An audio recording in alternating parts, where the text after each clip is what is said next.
So, in this time, like a lot of the secular world, they view Christianity as being like, or yeah, Christianity as a whole. They view the religion or the people in the religion as just, bad people, practically.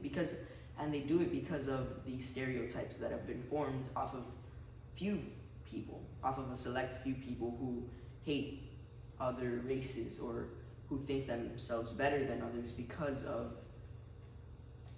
their religion. They think, oh yeah, that person, they're not with God. So then they instead of going there and trying to spread God, they go over there and spread they boast and they say, oh yeah, you're not Christian, and all of this has come from just pride and people's just not being good in their heart. But that's not what Christianity is. In the Bible, it says a lot of times exactly what Christianity is. And from what I've gathered, Christianity is three main things. And that is love, first off. The Bible, it says in so many places that we have to love others as we have to love ourselves. We have to love our enemies. We have to love even when it seems like it's impossible to love. We have to love unconditionally. We have to keep loving, and we have to just love. That's one of the main things that we have to do as a Christian. In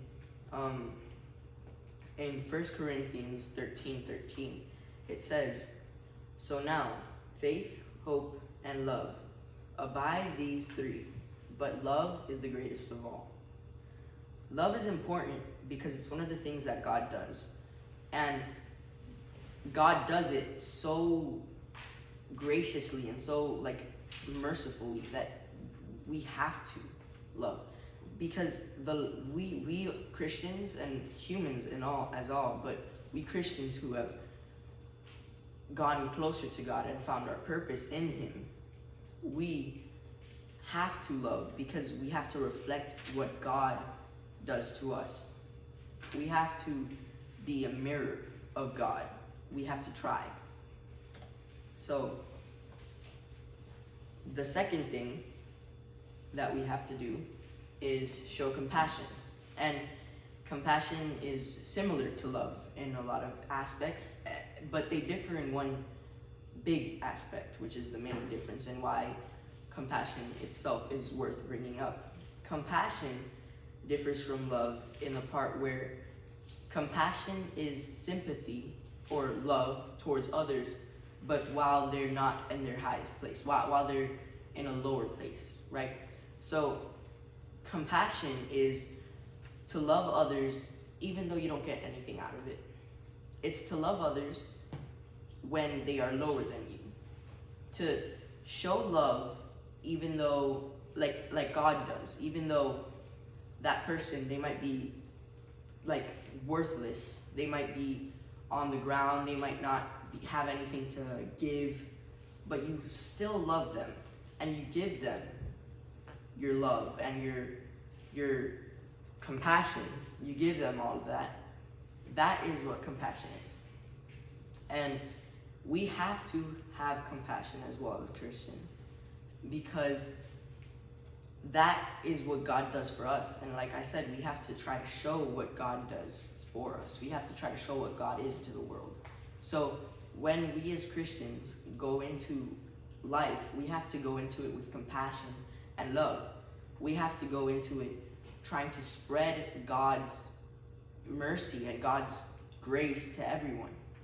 We have to try to be a beacon to show God's true nature and to show other people who might have been intimidated by those Christians who call themselves Christians, but in reality they're not, because they do not abide by anything that God represents. They might have been intimidated by that because that's not what Christianity is. Christianity is love. Christianity is compassion. And then the last thing, Christianity is guidance. If you're a Christian, and this is actually the part where a lot of people face that issue with pride, because people may think, okay, God set us here as Christians to guide others to him. That makes us teachers. That does not make us any better than the students. We are here to guide others to God. We're simply there to try to show God's grace to other people, to then help them walk towards God. We are not here to then discriminate against others and say, oh, look at that person over there. They're doing drugs, or they're being a bad person. And then you just ignore them and you maybe talk a little bit of smack behind them. That's not what we're here for. We're not here to hold ourselves above them, but we're here to even diminish ourselves, not diminish ourselves, but put ourselves in a lower place to try to help them up. Because that's what God does for us. Now, obviously, God can never put himself in a lower place because he's already in the place most high, but God constantly and relentlessly does things for us, even though he won't get anything out of it. And that's what we have to try, because we're not perfect and we're human. We're not God. But we have to try to guide others to God. We are not here as authorities. We're not authorities. God, that's not what God gave us. That's not the power that God gave us. We're not here as even as just people who are better than others. We're here to try to guide others. And if you're a Christian, that's what your main purpose is. Whether it's through music, whether it's through preaching, whether it's through just making a video of talking about God. That's your purpose as a Christian. Whether you get one soul for God in your whole life, or whether you get 99 or even thousands, your purpose as a Christian is to spread God. You learn about him first through church and through that, and then when you meet someone who might need God, because the time will come, you tell them about him and you try to lift them up so that they can go towards him. See, so those are the three things that from what I've gathered that Christianity is. And now we're going to go into a little bit deeper of what's being a Christian, and a lot of reasons why people get intimidated about Christianity as well. So there's a lot of people who might not want to go into Christianity because they look at it as a chain, or like they look at it as a shackle that's going to hold you back from doing things that you want to do. I want to travel, or I want to travel and I want to go have fun at the bar with my friends or something like that. And you think that, oh, if I go into Christianity, I'm not going to have freedom to do anything that I want to do. You're just going to be held back. But Christianity and the Bible, because the Bible is what we're talking about when we say shackles, we're talking about laws, because these are things that we have to follow as a Christian.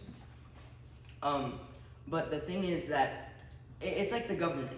The government gives us laws, and we're not being held back by those laws, but instead we're getting freedom because of those laws. Those laws are there to keep us safe.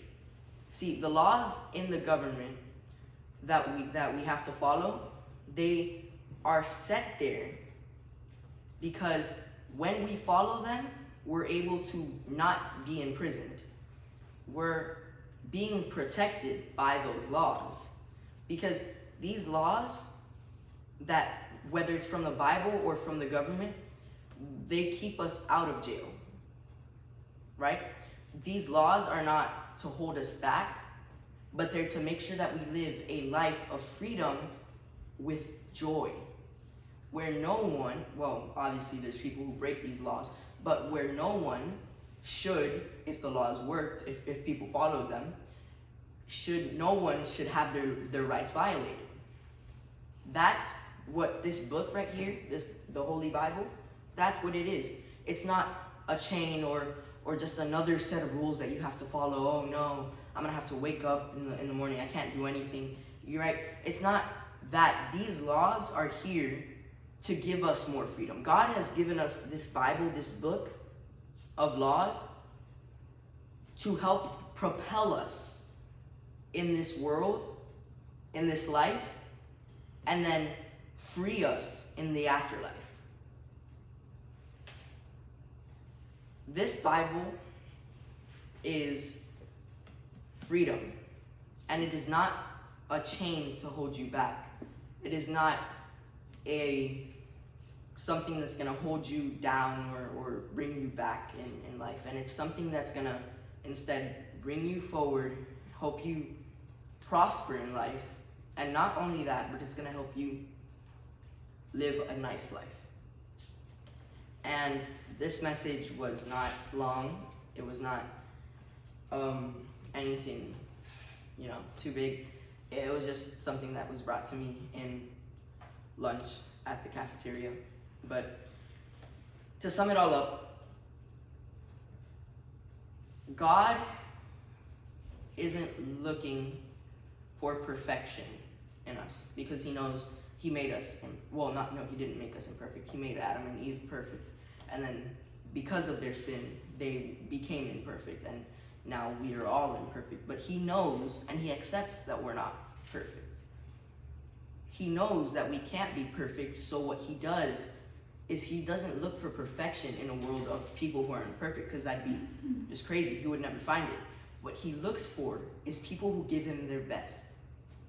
People who get knocked back by sin, and then they get up and they walk more towards him. People who don't give up because, oh, my dog died. I don't know. People who don't just see that thing as a reason to get away from God, but they see it as a reason to get closer to God. People who try their best and give all of their effort to God. That's what he's looking for. He's not looking for anyone who's perfect, because he knows that we're going to fail him time and time again. He's just looking for people who are going to try. So, that's what being a Christian. And that is my message, to be a Christian. Amen.